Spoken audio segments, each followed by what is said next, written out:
Dunedin has traditionally been a formidable city for visiting rugby teams, partly because of the intense support of Dunedin's Scarfies, the parochial student population.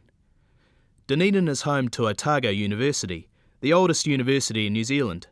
It has an outstanding academic reputation, especially in medicine. Otago University is an institution whose students had developed a distinctive identity. There are 20,000 students in a city population of 120,000. Most of them come from outside Dunedin, and though they come to the university to learn, they also choose Otago because they want to have a good time. Many students live in grotty flats close to the university, which are handed on from one group of students to another. Some of the flats in Castle Street have become legendary. Dunedin students are known as Scarfies because they have been most visible when they used to descend on the traditional rugby ground, Carisbrook, wearing scarves. Carisbrook started life as a cricket ground, but began to be used for rugby in 1886. In recent years it had a unique atmosphere because it was the last remaining major sports ground with open concrete terraces where the Scarfies would congregate. They would start Mexican waves and occasionally throw empty beer cans. Towards the end of a game, some would set fire to old sofas, which they had carried to the ground for comfortable terrace seating. This was not the only unusual seating at Carisbrook. Until 1998, when a new stand was built and blocked the view, the so-called Scotsman's Grandstand provided fans with a free view of the game from the side of a road which passed beside the ground.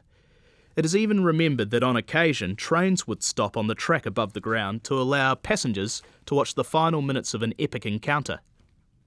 With the fierce support of the Scarfies and other fans, combined with the often Antarctic weather conditions, Carisbrook was nicknamed the House of Pain for visiting teams. In 1999, Dunedin students became the subject of a black comedy thriller called Scarfies. The film follows a group of students living in a dingy flat in North Dunedin as they attend rugby matches, parties, occasionally go to classes, and deal with both the criminal they have captive in the basement and his marijuana stash. The film did well in New Zealand, though in the US, where it was renamed Crime 101, the audience would have found it difficult to understand many of the cultural allusions in the film. From the 1980s, Dunedin was also known as the destination for the Undy 500.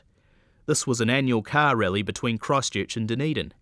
It was originally known as the Under 500, which referred to the rule that a participating car had to be purchased for under $500 and then flamboyantly decorated. It was expected that the passengers, though not the drivers, would stop at drinking establishments along the route south.